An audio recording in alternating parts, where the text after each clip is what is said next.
बिस्मिल्लाहिर्रहमानिर्रहीम। अस्सलाम वालेकुम।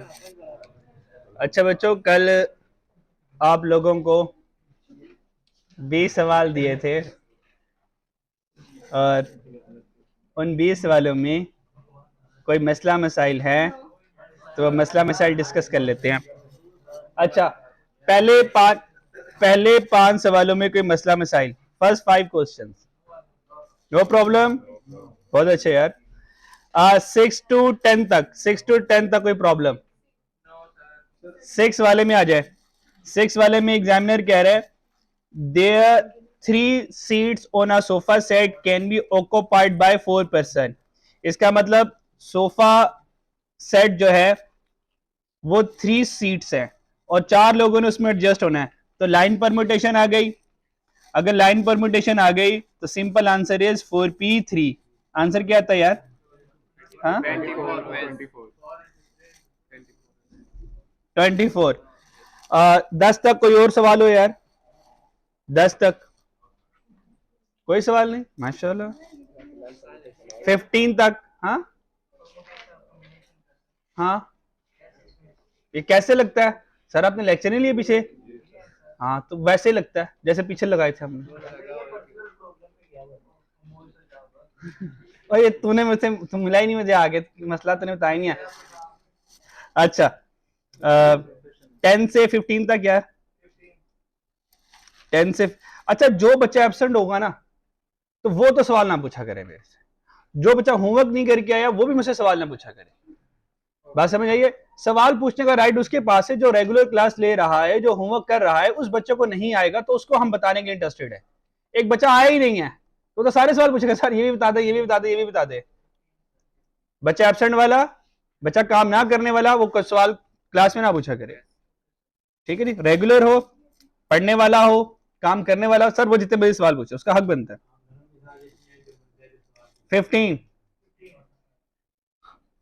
15 तक कोई प्रॉब्लम? 15 वाले पे आ जाए यार। You have 5 values 1 3 5 7 9. How many 3-digit code can be made without replacement? भाई हमें क्या करना है? भाई 5 वैल्यूज है, 3-digit कोड बनाना है। तो क्या आंसर आएगा? दो तरीकों से कर सकते हो, सिंपल इज दैट। भाई 5 वैल्यूज है और 3-digit कोड है। भैया कोड बनाना तो परमुटेशन है ना, ये तो परमुटेशन की टाइप चल रही है तो परमुटेशन लगना है। तो सिंपल इज दैट, आप करेंगे 5p3, या दूसरे लफ्जों में जैसे हम पुराना किया करते थे, 1 2 3, 3 डिजिट बनाने के लिए शुरू में आ जाएंगे 5, फिर आ जाएंगे 4, फिर आ जाएंगे 3। आंसर दोनों से 60 ही आना है। जिसने जो मेथड लगाया होगा, हमें तो आंसर से मतलब है। और 20 तक होमवर्क था। अब 20 तक पूछे कोई सवाल हो?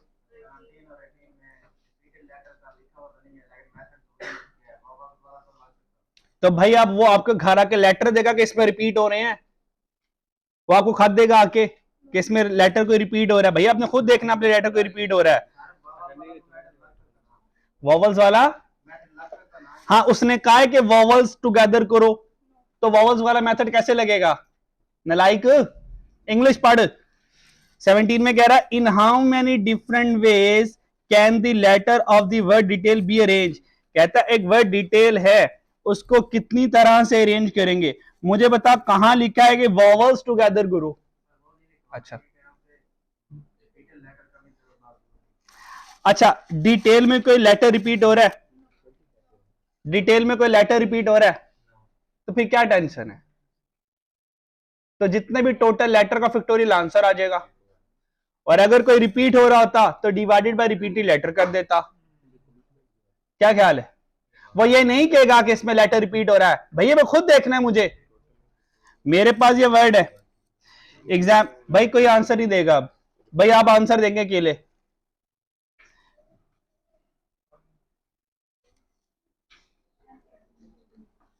बताओ क्लॉक कितनी तरह से अरेंज होगा? नंबर ऑफ वेज बताओ जितने से वर्ड क्लॉक अरेंज हो। आंसर बताएं, बाकी सारे खामोश रहेंगे।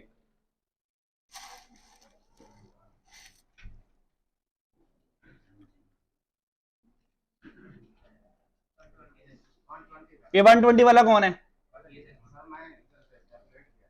120 आंसर आया। कैसे कैलकुलेट किया? 5 का फैक्टोरियल। बस आंसर आ गया भाई। भाई सारे खामोश। भाई आंसर आ गया। हाँ भाई, आपको ये सी 2 मरतबा रिपीट होता नजर नहीं आ रहा? आ रहा है? अब इसके लिए इनविटेशन देंगे आपको घर आके। क्या ख्याल है कि मजमा बुला ले, हो भाई देखो क्लॉक में सी रिपीट हो रहा है। तो भाई ये नजर आ रहा है कि सी रिपीट हो रहा है, तो डिवाइडेड बाय 2 का फैक्टोरियल। अब बताओ आंसर क्या आता है? भाई 60 आंसर आता है। सही है। तो वो नहीं बताएगा, वो नहीं बताएगा कि रिपीटेड लेटर है नॉन रिपीटेड लेटर। भाई मुझे खुद देखना है, नॉन रिपीटेड होगा टोटल लेटर का फैक्टोरियल आंसर आ जाएगा, और भाई अगर रिपीटेड लेटर है तो भाई वो मैं करूंगा। क्या ख्याल है? समझ नहीं? अब 17 होता है, 17 में कितने लेटर हैं डिटेल में? कितने हैं? तो भाई 6 लेटर का फैक्टोरियल आंसर आ गया। अब 6 का फैक्टोरियल क्या आंसर आता है? 720। किधर है 720 अल्फा? समझ आई? अच्छा जी यार, 20 तक और कोई? 19 में आ जाए। 6 friend visit a cinema but can only buy 4 seat together. भाई line permutation. How many ways could the 4 seat be filled by 6 friend? 6p4 line permutation है। ये आपको मैंने इतने प्यारे प्यारे हिंट बताए हुए हैं। 6p4 360 आ गया। क्लियर? और अगर ऐसा नहीं करना तो ऐसा कर लो, 1 2 3 4, शुरू में 6 दोस्त आएंगे, फिर 5, फिर 4, फिर 3। आंसर इससे भी 360 ही आना है। क्वेश्चन नंबर 6 में ठहरे मैं 6 पे आ जाऊं जरा। 6 पे आ गया जी मेरे भाई आ गया। हाँ। अच्छा, इसमें ऑर्डर मैटर नहीं कर रहा भाई। मान लो ये 3 सोफा सीट हैं, ये 3 सोफा सीट हैं, ये क्या आ रही है? 3 सोफा सीट है। सही है। मान लो गर्मियों का मौसम है, तो भाई हर एक चाहेगा यार और यहाँ पे एसी लगा हुआ है, यहाँ पे एसी लगा हुआ है। अब हर कोई चाहेगा यार मैं इस वाले सोफे सीट पे बैठूं। क्या उसके लिए ऑर्डर मैटर नहीं कर रहा? हाँ। अच्छा मान लो एसी, एसी का नहीं बताया हुआ, लेकिन सर मैटर करेगा। अच्छा मान लो शादी पे गए हुए हैं। क्या किए हुए हैं? शादी पे गए हुए हैं। ओके सर, गया सोफा रह गया मेरा। शादी पे नहीं गए भाई, आपने किसी के घर गए भाई, सोफा जहां जहां होगा मैंने वहीं वहीं जाना है ना। अब मैं बाजार में तो सोफा रख नहीं सकता। मगर किसी के घर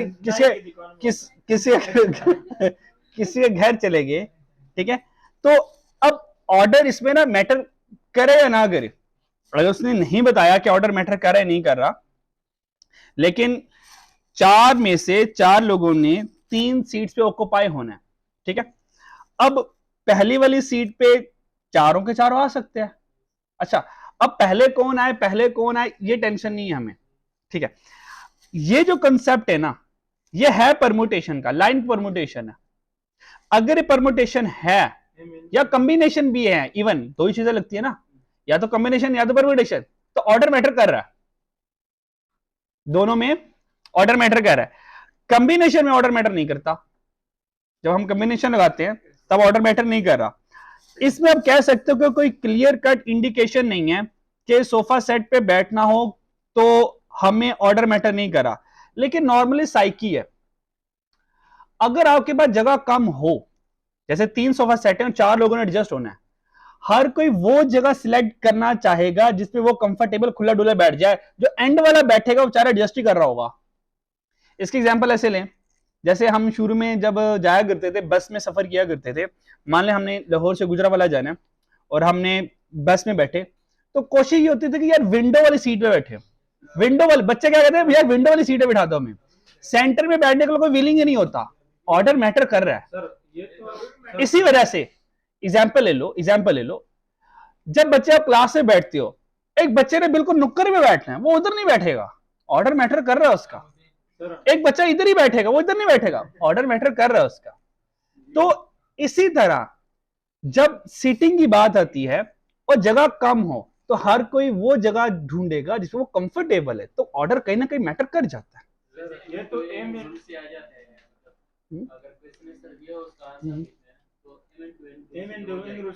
तो भैया आपको बताया हुआ है ना, M into N rule से भी आंसर आता है, ये मैंने क्या लिखा हुआ है, और परमुटेशन से भी आंसर। मैं तो 2 बार करके दिखा रहा हूँ आप लोगों को बार बार। किधर गया यार, किधर गया था, कहाँ गया था मैंने यार, ये वाला गया था ना 4, किधर गया यार 4, लिख क्यों नहीं रहा, 4 3 2। तो M into N rule से भी आंसर आता है, परमुटेशन से भी आता है। यहाँ पे सही है क्लियर नहीं है ये रूल्स में ना भाई, क्लियर है, आप क्लियर नहीं है। हाँ हाँ हाँ, इस तरह कहते हैं, कंसेप्ट को चैलेंज नहीं करती है। आपके सर अभी मैं जरा लर्निंग स्टेज पर हूँ, वीक कंसेप्ट है, जब इंशाल्लाह ताला तगड़े हो जाएंगे तो इंशाल्लाह यहाँ पे परम्यूटेशन लग जाएगा, लग जाएगा यहाँ पे। अच्छा 13 में देखते हैं। अच्छा कुछ कंसेप्ट ऐसे होंगे जो 100% फिट नहीं बैठ रहे होंगे, लेकिन वो करीब करीब देखना किसकी तरफ इंक्लाइंड होती है, तो बस उसकी तरफ मूव कर जाना आप लोगों ने। नहीं तो यार यही नहीं तो फिर M into N rule से तो आंसर आ ही रहा है ना, तो वो से कर लो, बस कोई टेंशन वाली बात नहीं है। 13 वाला भाई, 13 वाला यार वॉवल्स टुगेदर वाले खुद करना भाई, ये मैं नहीं करवा रहा, ये तो कंसेप्ट समझाया हुआ है आपको। और 20 तक आए, कोई नहीं है, चलो कंसेप्ट पे आ जाओ। नहीं मैं कंसेप्ट पढ़ाऊंगा फिर बताऊंगा कि होमवर्क कहां से कहां तक है जी। 7 वाला समझाऊं। In how many ways a soccer team of 6 players can be chosen from a total of 10 person? भाई 10 में से 6 प्लेयर चूज करने हैं, कौन से चूज करने हैं कोई नहीं बताया हुआ, तो 10 में से 6 कोई भी आ जाए, 10 में से 6 कोई भी आ जाए, कॉम्बिनेशन लगेगा, यहाँ पे परम्यूटेशन लग नहीं सकता, सही है। तो यहाँ पे 10C6 चलेगा, सही है। क्योंकि यहाँ पे कोई लाइन की परम्यूटेशन नहीं है, कोई परम्यूटेशन का रूल अप्लाई यहाँ पे हो नहीं रहा, तो भाई कॉम्बिनेशन लग, जब परम्यूटेशन नहीं लग रही तो कॉम्बिनेशन लगनी है। अच्छा यार अगले कॉन्सेप्ट पे आ जाओ। अच्छा जी नेक्स्ट लेक्चर पे आ जाए। नेक्स्ट लेक्चर पे हमने बॉल्स की प्रोबेबिलिटी कर ली थी, क्वेश्चन नंबर 4 और क्वेश्चन नंबर 5। क्वेश्चन नंबर 5 आपको होमवर्क में दिया था 1 2 3 4, क्या 1 का आंसर 560 आ गया, 686 आ गया, दूसरे का 686 आ गया, चौथे का आंसर क्या आता है, वाह गुड यार।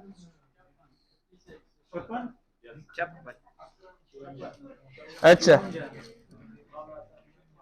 क्वेश्चन नंबर 5 में यार किसी बच्चे को कोई प्रॉब्लम हो, बहुत अच्छे, अच्छा आ गया, अगर कोई प्रॉब्लम नहीं। अब आ जाए बेसिक प्रोबेबिलिटी। अब यहां से हमारी प्रोबेबिलिटी की दुनिया शुरू हो जाती है। प्रोबेबिलिटी क्या, यहां से हम सीखेंगे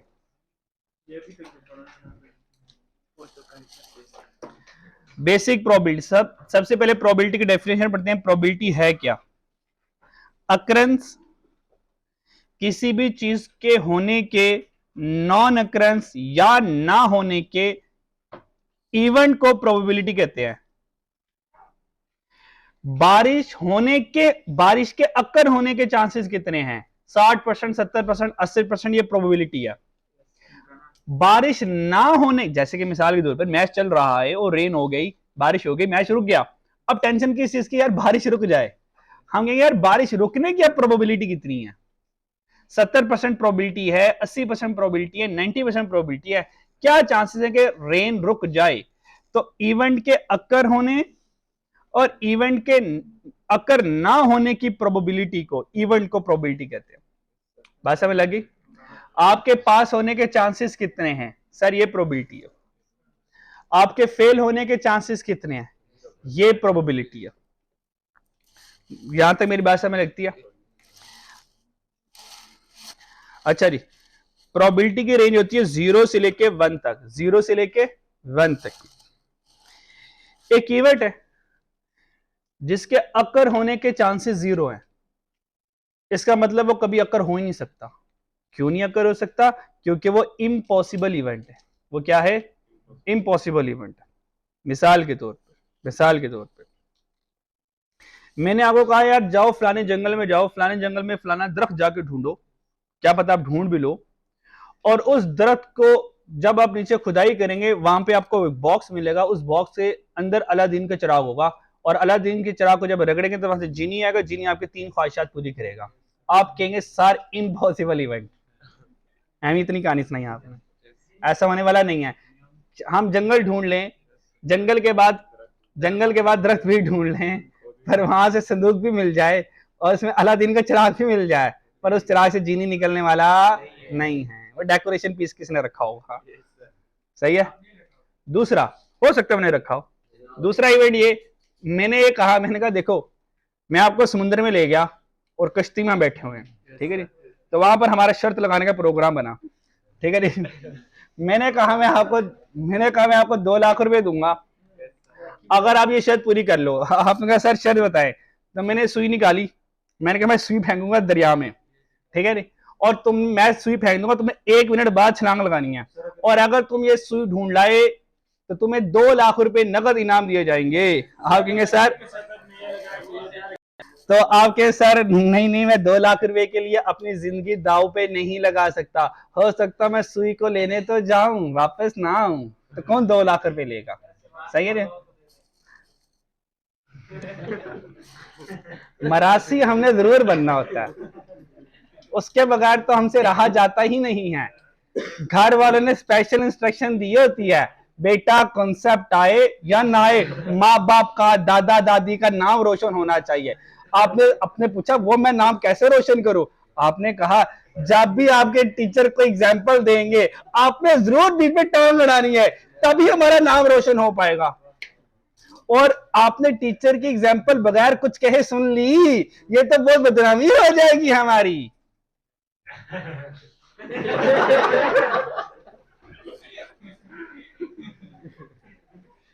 तो भाई टीचर की एग्जाम्पल बगैर टांग अड़ाए सुनी जा सकती है, यकीन करें, कोशिश करके देखें जरा आप। खानदान के नाम रोशन करने के और तरीके बहुत ही, इंशाल्लाह ताला आई विल टेल यू। सही है। हाँ अच्छा जी। दूसरा सर्टेन इवेंट। सर्टेन इवेंट का मतलब है कि इवेंट यकीनी है, सर्टेन है, मतलब इसके ना होने के तो बात ही नहीं है, बात है ही नहीं है। मिसाल के तौर पर बाहर बारिश हो रही है और मैं आपसे कहूं बच्चों बताओ बाहर बारिश होने के चांसेस कितने हैं, आपके कहा चांसेस छोड़े, हो रही है बाहर बारिश, सर्टेन है, यकीनी है कि बाहर बारिश हो रही है। अब यहां पे मैं प्रोबेबिलिटी नहीं लगाऊंगा कि इवेंट सर्टेन है। एक और, हम लोगों ने मर जाना है, ये सर्टेन इवेंट है, ये सर्टेन है, मतलब इसमें कोई किसी को नहीं कह सकता मेरे मरने का कोई प्रोग्राम नहीं है, कोई कह नहीं सकता। वो अभी मैं एक न्यूज पढ़ा था, अब पता नहीं मेरे ख्याल में इंडिया की है, तो वहां में कह रहे थे कि एक बहन थी, वो अपनी बहन की शादी पे डांस कर रही थी, ठीक है, और ड्यूरिंग दी डांस उसको हार्ट अटैक आ गया, ठीक है। अब ड्यूरिंग दी डांस उसको हार्ट अटैक आ गया, अब सोचो क़यामत वाला दिन वो इसी हालत में उठेगी। तो अब चेक करें, क्या उसने सोचा होगा कि मतलब मेरी इस तरह से मौत हो सकती है, सब इस तरह हमने भी चले जाना है, हम यहीं भी बैठे होंगे, हम कहें यार वो कल तो मेरे साथ होमवर्क कर रहा था, आज उसको भी हार्ट अटैक आ गया। तो भाई मौत बहुत बहुत करीब हो चुकी है आजकल के दौर में। पहले सुना करते थे यार बड़े बूढ़ों को ना हार्ट अटैक आता है, उन्होंने कोलेस्ट्रॉल खा लिया, ऑयल वाली चीजें खा ली, 60-70 के बाद प्रोग्राम बनता था हार्ट अटैक आने का। भाई 23 ईयर ओल्ड कुछ भी नहीं है सर, कुछ भी नहीं है, हार्ट अटैक का तो दूर दूर तक निशान नहीं हो सकता। कार्डियक अरेस्ट आया, ऑन द स्पॉट डेथ हो गई। तो भाई इस तरह हमने भी किसी दिन ऑन द स्पॉट चले जाना इस दुनिया से, फिर लोग हमें उठा रहे होंगे, हमें जमीन के अंदर दफना रहे होंगे, फिर मुनकर नकीर आ जाएंगे, फिर हिसाबों किताब शुरू हो जाएगा, फिर अल्लाह पूछेगा हाँ भाई जो तुम्हें इतनी जवानी दी थी तुमने जवानी कहां गुजारी है, जो तुम्हें इतने अहकामात दिए थे नमाज पढ़नी, हाँ भाई नमाज पढ़ी क्यों नहीं पढ़ी, अब तक वक्त कहां गुजारते रहे हो, अल्लाह के हुक्म पूरे किए कि नहीं पूरे किए। इन सवालों के जवाब कौन देगा, और उस वक्त क़यामत वाले दिन कब्र में तो हमारी जबान बंद हो जाएगी, आज जो जबान से इतना तो कुछ कहते हैं जबान बंद हो जाएगी, हाथ पांव बोलेंगे, या अल्लाह इसने मुझसे गुनाह करवाया, हाथ पांव की, या अल्लाह इसने मुझसे गुनाह करवाया, दिमाग की, या अल्लाह इसने मुझे ये बुरा बुरा सोचवाया, आंखें की, या अल्लाह इसने मुझे ये गुनाह दिखवाया, सारे सारे अजाब बोलना शुरू कर देंगे। इंसान कहेगा यार तुम तो मेरे साथ ही थे, उनका आज कुछ भी नहीं है, तो सारे आजाब बोलना शुरू कर देंगे, या अल्लाह ये गुनाह करवाया, ये गुनाह कराया, ये गुनाह करवाया। इसलिए सीए की तैयारी के साथ साथ मरने की तैयारी करें, आखिरत की तैयारी बहुत जरूरी हो चुकी है आजकल के दौर में। चलो मान लें आज से कोई 20 25 30 साल पहले प्रोग्राम बनता था कि यार जब हम, अभी तो हम जवान हैं, बच्चे हैं, जवान होंगे, ठीक है, फिर कहीं जाके बूढ़े होंगे, तो बूढ़ों के बाद इंशाल्लाह फिर कहीं प्रोग्राम बनाएंगे फौत होने का। थाउजेंड्स ऑफ केसेस हैं लाइव हमारी सीए कम्युनिटी के। एक बच्चा जा रहा था, आर्टिकल से घर वापस आ रहा था, और वह बस में था सर, ड्यूरिंग द बस उसको कार्डियक अरेस्ट आया, फौत हो गया वहीं पे। सीए के हमारे इतने ट्रेनी बच्चे ऐसे थे, हार्ट अटैक से फौत हो गया। बंदा इंसान देखता है कि यार कोई हादसा हो जाए, कुछ कुछ हो जाए, वो बीमार था, उसको ये प्रॉब्लम थी, वो मर गया, चलो एक रीजन समझ लगती है, सर विदाउट रीजन लोग जा रहे हैं, विदाउट रीजन जा रहे हैं, तो हमने भी विदाउट रीजन जाना है। और अगर मैं अपने आप को सामने रख के सोचूं यार मैंने मरना है, मैं सुबह मरूंगा या शाम को मरूंगा, सर सोच ही नहीं आती है। मैं कहूंगा मैंने मर जाना है, अगर मैं सोचूं भी, दिमाग एक्सेप्ट करने को तैयार नहीं किया, तूने नहीं मरना, तू नहीं मर सकता अभी। मैं देख रहा हूँ मेरा साथ वाला मर गया, मेरा दोस्त जिगरी यार था, मेरे साथ बैठने वाला, खाने वाला, वो मर गया, वो चले गया दुनिया से, और तूने भी चल जाना है। जब अपनी वो बात आती है ना, इंसान कहता नहीं तूने नहीं मरना, तू ऐसे चलता रहा भाई, नहीं हमने भी एकदम चले जाना है, एकदम चले जाना है। फिर हमारे दोस्त कह रहे हैं यार देख वो हमारे साथ इतना अच्छा बैठ रहा था, खा पी रहा था, वो चले गया दुनिया से आज। तो प्लीज नमाजें बड़ी कीमती हो चुकी हुई हैं, नेक अमाल बहुत कीमती हो चुके हुए हैं। जितने नेक अमाल इस दुनिया में समेट सकते बच्चों, ये समेट लो, ये मुफ्त की सेलें लगी हुई हैं। अगर रमजान का महीना आ रहा है, खूब अल्लाह से दुआएं मांगे, खूब नेक अमाल करें, खूब कुरान पाक की तिलावत करें, तर्जुमे के साथ कुरान पाक पढ़े। अल्लाह कहते क्या है, अल्लाह क्या कह रहे हैं, अल्लाह हमसे डिमांड क्या कर रहे हैं, हमारी रिस्पॉन्सिबिलिटी टुवर्ड्स अल्लाह क्या है, हमारी रिस्पॉन्सिबिलिटी टुवर्ड्स पीपल क्या है। जिंदगी गुजारनी है बच्चों, अन्य वहां नहीं गुजारनी है। फेसबुक पे बैठे रहेंगे, यूट्यूब के ऊपर बैठे तो बैठे ही रहेंगे, ये सारा दज्जाल है, ये सारे गुनाहों के जरिए बैठे रहे, इंसान बैठे रहेगा। प्लीज यहां से निकलें, थोड़ी आखिरत की फिक्र करें, आखिरत आनी है। अल्लाह ने जो हुक्म दिए, नबी सल्लल्लाहु अलैहि वसल्लम ने जो बताया, सब हक है, सब सच है, सब ऐसा होगा। इसकी फिक्र बड़ी जरूरी है। हमारे नौजवान इस फिक्र में नहीं है, वो अभी भी टिकटॉक पर, फेसबुक पे, यूट्यूब, उसको देख लिया, उसने इतने पैसे बना लिया, उसने इतने पैसे कमा लिया, उसने इतना कमा लिया। भाई हमने अर्निंग करनी है, हमने हलाल तरीके से अर्निंग करनी है। किसी के पैसे को मत देखो, सिर्फ हलाल को देखो, अल्लाह जिंदगी में बरकतें देंगे, दिलों में सुकून देंगे, रिश्तों में सुकून देंगे, और सबसे बढ़कर अल्लाह जन्नत अता करेंगे। और अल्लाह ने फरमाया कि दुनिया तो बस ये राह गुजर है, दुनिया तो राह गुजर है। मान लें एक मुसाफिर है, जिसने मिसाल के तौर पर इस्लामाबाद से लाहौर आना है, और इस्लामाबाद से लाहौर किसी स्टेशन पे वो रुक गया, और जो ट्रेन है वो 10 मिनट के लिए रुकी है। अब उसने कहा मैं 10 मिनट तो रुक गया, अब यहाँ पे एक बड़ा सारा अच्छा सारा घर बनाता हूँ, यहाँ पे कारोबार सेट करता हूँ, ठीक है, सारा कुछ यहाँ ही करूंगा। अगर वो 10 मिनट के अंदर घर की तमीर शुरू कर दे और बिजनेस को वहीं पे सेटअप करना शुरू कर दे, तो आप उसको क्या कहेंगे, यार बेवकूफ है यार, 10 मिनट के लिए तो रुका है, मंजिल तेरी कहीं और है, तो लाहौर जा, वहां पे जाके घर बना, बिजनेस कर, सारा कुछ। यहाँ से 10 मिनट के लिए रुका, ट्रेन निकल जानी, तेरा घर भी पीछे रह गया और तेरा बिजनेस भी पीछे रह गया।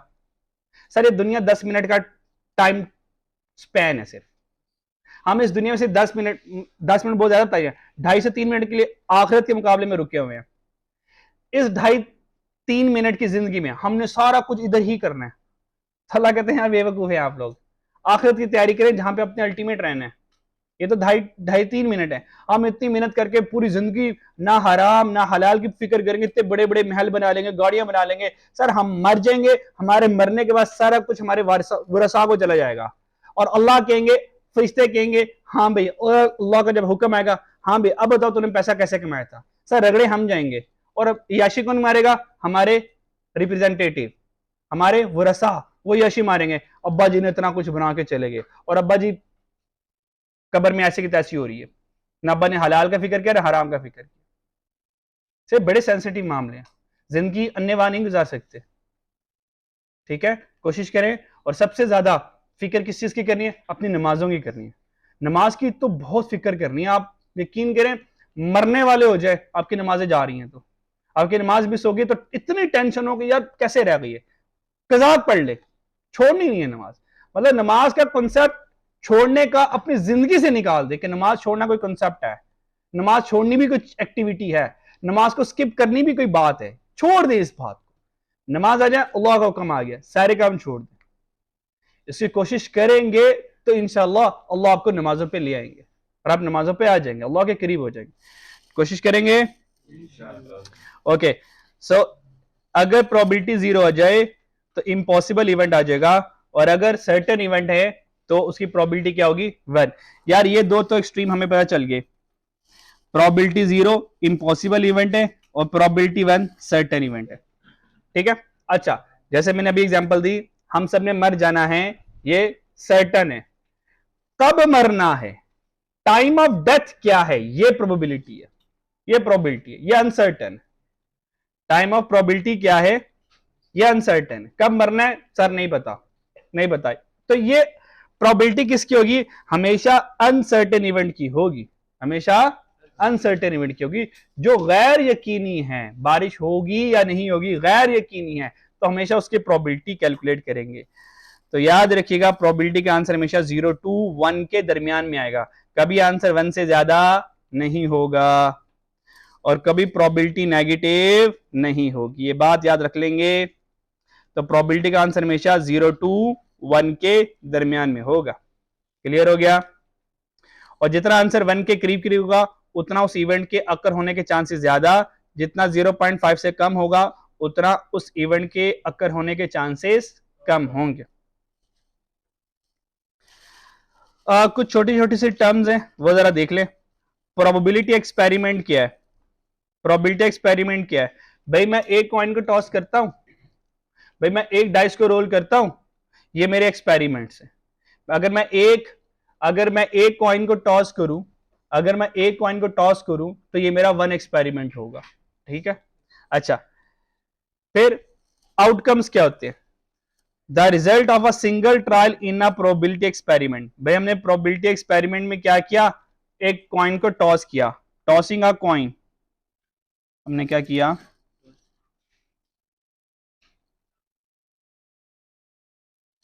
हमने कॉइन को टॉस किया।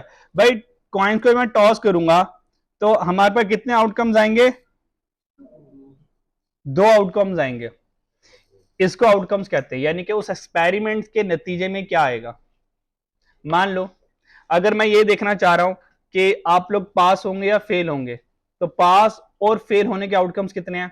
2 हैं, या तो पास या तो फेल। सैंपल स्पेस क्या होती है?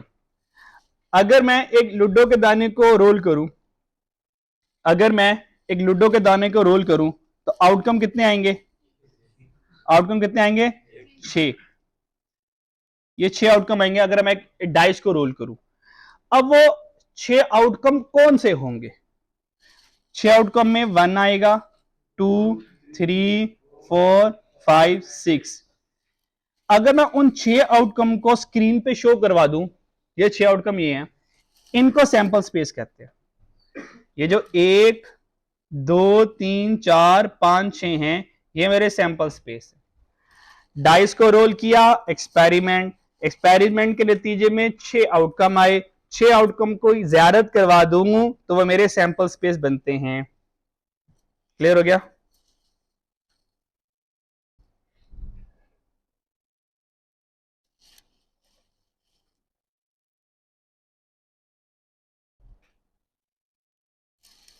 इवेंट क्या होगा? इवेंट क्या होगा भाई? अगर मैं ये आपसे पूछूं कि मैंने डाइस को रोल किया और बताया उसमें से 2 आ जाए, तो 2 मेरा इवेंट है। 2 मेरा क्या है? मैंने कहा कि अगर मैं एक डाइस को रोल करूं और उसमें से बताओ नंबर 2 आ जाए, डाइस पे 2 आ जाए, मान लो मुझे जीतने के लिए 2 नंबर चाहिए, तो मैं दुआ करूंगा यार डाइस पे 2 आ जाए, तो 2 मेरा इवेंट होगा। 2 मेरा क्या होगा? इवेंट होगा। क्लियर होगी ये बातें? चलो अब 1 by 1 प्रोबेबिलिटी सीखते हैं। सबसे पहले प्रोबेबिलिटी, कॉइन्स की प्रोबेबिलिटी। कॉइन्स की प्रोबेबिलिटी स्टार्ट करते हैं सिंगल कॉइन के साथ, वन कॉइन के साथ, ठीक है। फिर हम आहिस्ता आहिस्ता इसको आगे चला लेंगे।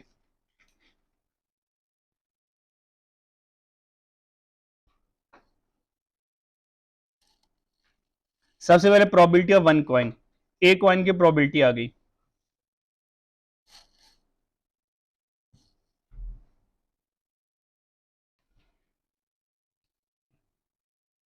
क्योंकि ये बहुत आसान सा ही है तो मैंने कहा आसान से स्टार्ट करते हैं ताकि आपको कॉन्सेप्ट बन जाए। मुझे ये बताएं, अगर मैं एक कॉइन को टॉस करूं तो कितने आउटकम्स होंगे? इन दो आउटकम के सैंपल स्पेस कितने बनेंगे? दो आउटकम के सैंपल स्पेस कितने बनेंगे? भाई जितने जितने हमारे पास आउटकम उतने सैंपल स्पेस बनने हैं, तो भाई दो सैंपल स्पेस बनेंगे, हेड और टेल, इसके अलावा कुछ नहीं आ सकता, हेड और टेल आएगा। ओके, अब पहला सवाल अगर मैं आपसे ये पूछूं कि मैंने एक कॉइन को टॉस किया, अब सारे सवाल है प्रोबेबिलिटी के साथ। Tossing a single coin, find the probability a head appear, बताए हेड आने के चांसेस क्या? ओ यार एक कीमती बात बताना भूल गया, हाँ कीमती बात तो बताना भूल गया, प्रोबेबिलिटी का फॉर्मूला, प्रोबेबिलिटी का फॉर्मूला, इसके बगैर तो बात ही नहीं हो सकती। ये मेरे पास प्रोबेबिलिटी का फॉर्मूला आ गया, ठीक है, और ये हम प्रोबेबिलिटी का फॉर्मूला यूज करेंगे। प्रोबेबिलिटी का फॉर्मूला क्या है? बहुत आसान, favourable outcome divided by total outcome. Favourable outcome का मतलब यह है जो मैं हासिल करना चाहूंगा। मान लो हम लूडो खेल रहे हैं और हमें जीतने के लिए 1 चाहिए, तो 1 आ जाए, ये मेरा क्या बनेगा? फेवरेबल आउटकम, ठीक है, बात समझ आ रही है? फेवरेबल आउटकम वो होगा जो एग्जामिनर का क्वेश्चन होगा, तो नॉर्मली ये फेवरेबल आउटकम हमारा क्वेश्चन होगा, क्योंकि क्वेश्चन में एग्जामिनर ये चाह रहा होगा ना कि मुझे 1 फाइंड, हेड फाइंड कर दो, टेल फाइंड कर दो, 1 फाइंड कर दो, 2 फाइंड कर दो, 3 फाइंड कर दो। तो फेवरेबल क्वेश्चन याद रखना, फेवरेबल आउटकम आपका क्वेश्चन होगा। और टोटल आउटकम्स तो आपको पता ही है, ये तो हमारे m×n रूल है। टोटल आउटकम तो याद है, जब मैं दो कॉइन को टॉस करूं तो टोटल आउटकम कितने बनेंगे? 4, 2 × 2। और अगर 3 कॉइन्स को टॉस करूं तो कितने आउटकम बनेंगे? 8, 2 × 2 × 2। क्या बात समझ आ रही है मेरी? प्रोबेबिलिटी का वाला फॉर्मूला याद कर ले, favourable outcome divide by total outcome. ये फॉर्मूला आपको बहुत हेल्प करेगा चीजों को फाइंड करने में। देखें याद होता है आपको?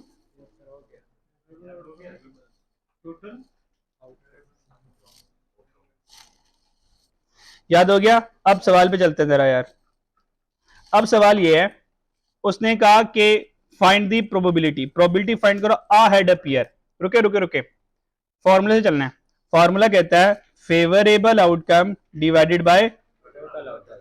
अब बताएं फेवरेबल आउटकम में क्या चाहिए? A head. अ हेड का मतलब कितने हेड? एक हेड। मुझे बताएं यहाँ पे कितने हेड है मेरे पास? यहाँ पे कितने हेड हैं? एक हेड है। कितने हेड है? भाई एक हेड है।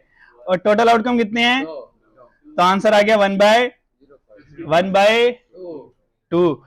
ये 1/2 फ्रैक्शन में है, 1/2 किस में है? फ्रैक्शन में। डेसिमल में क्या होगा? परसेंटेज में। ये तीनों आंसर सही हैं, ये तीनों आंसर सही हैं। अगर एग्जामिनर कह दे 1/2 और मैं कह दूं 50%, तो मैंने गलत कहा है? एग्जामिनर कह दे 50%, मैं कह दूं 0.5, तो गलत क्या है? नहीं, ये तीनों का मतलब सेम है। 1/2 is equal to 0.5 is equal to 50%, same है, डिफरेंट है? कितने कितने सेम है? 80%, 90%, 100%? कितने परसेंट? सर ये 100% सेम है। बात समझ आई? ओके, चलें फिर अगला सवाल करते हैं। ये सवाल आसान वाले मैं करूंगा, याद रखना, हर आसान सवाल मेरे हिस्से में जाएगा और इंशाल्लाह हर मुश्किल सवाल आपके हिस्से में जाएगा। और अगर आप लोग मुश्किल सवाल नहीं करेंगे तो फिर 81, 82, 83, 84 नहीं 83 तक सही है, 84 का मुझे खुद नहीं पता अभी, वैसे मुझे 81 82 का भी नहीं पता। ओके, टेल अपीयर कहता है, टेल अपीयर, भाई टेल अपीयर की प्रोबेबिलिटी बता सकते हैं जी? टोटल आउटकम 2 और फेवरेबल आउटकम 1, आंसर इज 50%। अब सोच के बताएं, अब सोच के बताना, अब मैं खामोश हूं, मुझसे कुछ पूछना नहीं है, सही है? तो अगला सवाल ये है, टू हेड अपीयर, आंसर बताएंगे? टू हेड अपीयर, आंसर बताएं इसका क्या है? टू हेड अपीयर 50%, और भाई इम्पॉसिबल है, इम्पॉसिबल है 50%। भाई एक कॉइन में 2 हेड कहां से आ गए? तो भाई ये आप क्या कहना चाहिए था सर? इम्पॉसिबल इवेंट, एक हेड में, एक कॉइन में 2 हेड नहीं आते सर, ये तो इम्पॉसिबल बात कर दिया आपने। तो क्या आप क्या करेंगे? इम्पॉसिबल। तो इसकी प्रोबेबिलिटी क्या होगी? 0। कितनी आसान प्रोबेबिलिटी। इसी खुशी में हम 2 कॉइन्स की प्रोबेबिलिटी करेंगे सर। जब हम 2 कॉइन्स करेंगे तो अब टोटल आउटकम कितने बनेंगे? 2 इंटू 2 दैट इज दी 4। और वो 4 कौन से बनेंगे? मैंने आपको ज़ियारत करवा दी, head head, head tail, tail head और टेल टेल। ये टेल, ये हेड नहीं है, इसको क्रॉस करें, सही है? बस समझ आ गई? चलें बच्चों, अब आपने करना है पहला वाला सवाल का जवाब, बताएं क्या आता है। टू हेड अपीयर, 2 हेड आ जाए,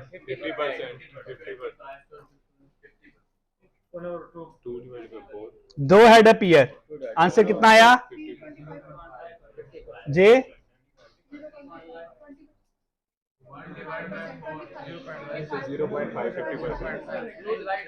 25% सही है, बाकी सारों के आंसर गलत है भाई। 50% आंसर गलत है,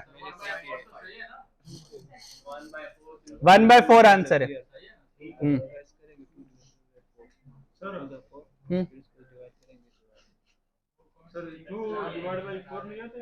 टू डिवाइड बाई 4, भाई 2 हेड वाले 2 हैं, 2 हेड वाले 2 हैं, देखो जरा 2 हेड वाले कितने हैं भाई? 2 हेड वाला 1 है भाई, ये इसके पास 2 हेड हैं, 2 हेड वाला 1 है।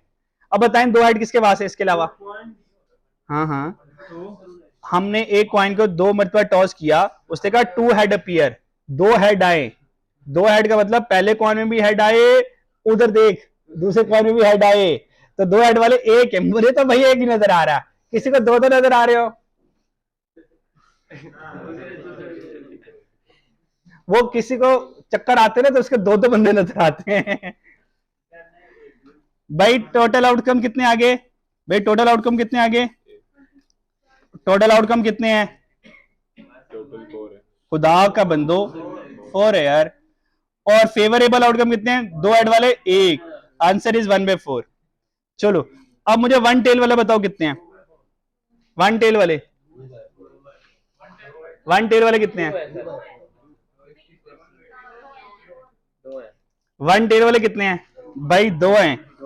1 टेल वाला, भाई इसके पास भी 1 टेल है और इसके पास भी 1 टेल है, तो देखें 1 टेल वाले कितने हमारे पास? 2 हैं, इसके पास भी 1 टेल, इसके पास 1 टेल, तो आंसर क्या बना? 2/4। कोई प्रॉब्लम? आसान ही मुश्किल? आसान मुश्किल? 3 वाला करें, एटलीस्ट 2 हेड अपीयर। एटलीस्ट 2 का तर्जमा करें पहले, 2 हेड भी और 3 हेड भी, है ना? 2 हेड भी और 3 हेड भी, पर भाई 3 हेड तक जा नहीं सकता क्योंकि क्वाइन ही 2 हैं, और फिर मुझे 2 हेड वाले ढूंढने हैं। तो भाई एटलीस्ट 2 हेड में से 2 हेड वाले आएंगे, तो 2 हेड वाले कितने? 1, तो आंसर है क्या? 1/4। एटमोस्ट 1 टेल करें जरा, 3/4। ओके,